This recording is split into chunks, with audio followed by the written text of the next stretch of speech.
Magic is a really fun topic to talk about, and one thing that I love hearing about is the results that people get from using magic. And I thought I would do a video sharing some of the experiences I've received that are evidential that magic works. Now, there are two different categories of magic. There's high magic and then there's low magic.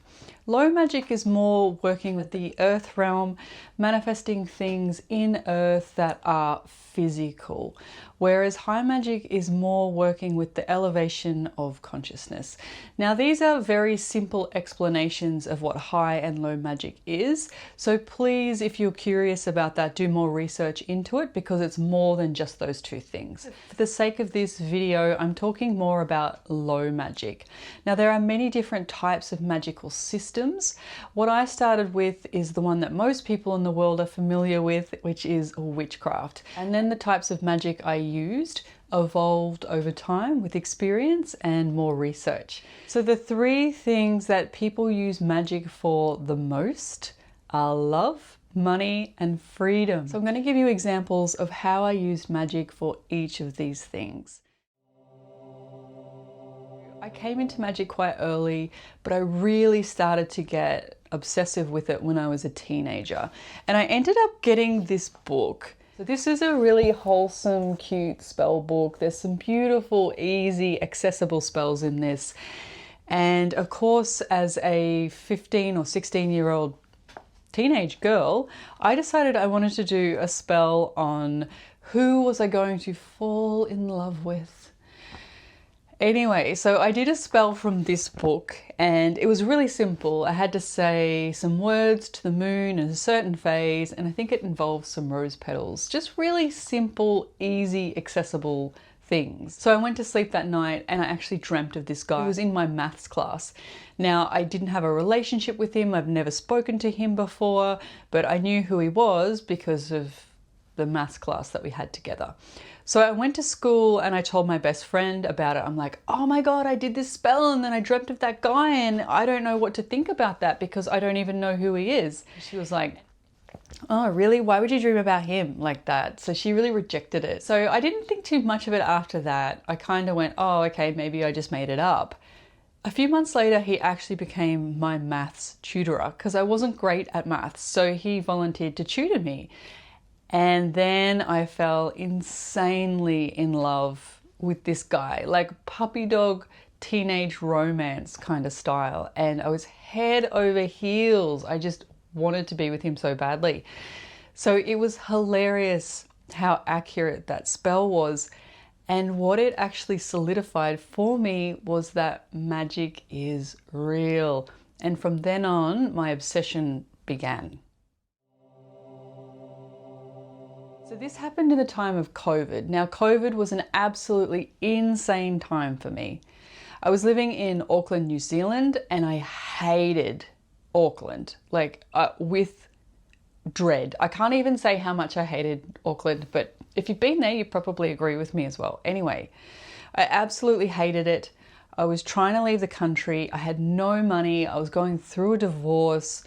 I was losing my mind. And during this time, I came across Damien Eccles and I started to really get into ceremonial magic, especially magic associated with the Golden Dawn. And I was practicing magic up to 6 times a day. And I was doing this with another magician at the time who had also found Damien Eccles and was obsessed with his work. So together online, we were doing a lot of magical and ritual workings. And we ended up doing quite a bit of work with Hecate. Now, at the time, Hecate wasn't as big as what she is now. Like, she is massive now, but back then she wasn't as big. So we were talking with other magical practitioners about her, doing devotions and offerings to her, and then in the mix doing a lot of ceremonial magic. Now, what actually happened was this receiving money happened indirectly. So the magician I was working with said to me, he was doing a ritual with Hecate as a solo practitioner, and Hecate had come to him and said that she wanted to offer me what they call a boon, which is a gift. Now, sometimes deities will do this. They'll offer you something because of the effort and the work and the energy you've put into their egregore. And I didn't know about this at the time. I was just doing it because I was very interested in working with Hecate, and at no time did I actually ask for any money. Anyway, during ritual work, he brought this up and he said, what would you like? And I said, 50 grand. It was the first thing that came into my head. I need $50,000 because I was trying to leave the country. I was going through a divorce. I had no money whatsoever, no financial security, and 50 grand would actually help me get back to Australia and start to set up my life to start again. Over the course of a month, I was able to secure that amount of money. Completely unexpectedly. I didn't go out of my way to get it, but when I had asked for it, suddenly pathways opened up to receive that money to move back to Australia. The really funny thing about this is I didn't actually do ritual work for money itself, but in some of the work I was doing, I must have been asking for help. And Hecate showed up and said, what do you want? And that's the first thing that came to mind. It happened in such an unexpected way. Now, freedom is an interesting one because freedom means many different things to many different people. For me, freedom is always about my environment and how it allows me to feel safe, secure, and held to be in a state of creativity, authenticity, and growth.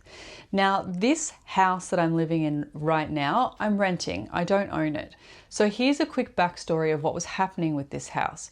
Because we're renting, a few weeks ago we received a phone call saying that they're going to sell the house and we had to move. Now, we were in complete shock because we were like, we're not ready to move. This is our house. We both work from this house, have clients here. It's big, it's beautiful, it's got a pool. It's our dream house. It's been the most supportive house we've ever lived in. And we even named it after Hecate and do weekly offerings to Hecate as the official guardian of the house. So when we received this news, we were in a little bit of panic and shock. But then we realized with our powers combined, we could actually manifest what we wanted. So she's not a magical practitioner, although she does magic with me. She's more focused on the emotional work, staying in the correct energetics or frequency to receive what you want and manifesting what you desire. Whereas I'm like, okay, let's use magic to manifest. So together, coming together, we work really well. So the first thing we did was we looked at, is this house still in alignment with our purpose? And what we came to was yes, because we didn't want to do manifestation, energetic work, and magic work to stay in a house that was going to stop us from growing. So then what we had to do was look at how can we keep the house? What is the avenue we need to manifest so that we can stay in it? And what we worked out is the only way we could stay renting this house is if an investor bought the house and wanted to have tenants continue to rent it. So what we did was a combination of energy, emotional work, as well as magic. We combined our powers. So she did a lot of energetics and emotional work to create the avenue, and then I created the magical ritual to bring that to life. And what I ended up doing was a few different things. We'd named this house after Hecate. So the first thing we did was an offering to Hecate and asking her to make sure that we're still in alignment if we decide to stay in this house. That was the very first thing. Then we were like, yes, we're in alignment. So what I did then was simple sigil work to manifest the avenue for us to stay in the house. And I also invoked angels to help us with the creation of that avenue. When the house was open for its first public viewing, they got an investor immediately. It was like, it happened so fast. They got an investor, then we were waiting for it to go through, then we were waiting for them to tell us that the investor wanted us to stay in the house. The feedback we got was the investor bought the house and they were very happy with us staying in the house. Not only that, but the lady that was selling the house also said she was so impressed with the state of the house and how we looked after it. It was such a relief receiving the news that we had secured an investor and that they wanted us to stay, and now they were preparing a new lease for us to continue renting this house. So being able to continue to live in this house was a big test for both of us, because both of us had been working on the power of working through emotional blockages, coming into alignment, learning how to be authentic, and using magic to enhance those things. And it allowed us to create a formula around how we manifest our reality and put it to the test. And lo and behold, it worked. There are so many other examples of how I've used magic to manifest and create my reality, and also help with personal, spiritual, and emotional development. These are just a few that I thought would be really great to share, and I would love to hear your stories as well. So please share down below where you've done magic and received something and been in awe of how it came about. And as always, if you like this video, make sure you subscribe and give it a thumbs up, and I'll see you again very soon.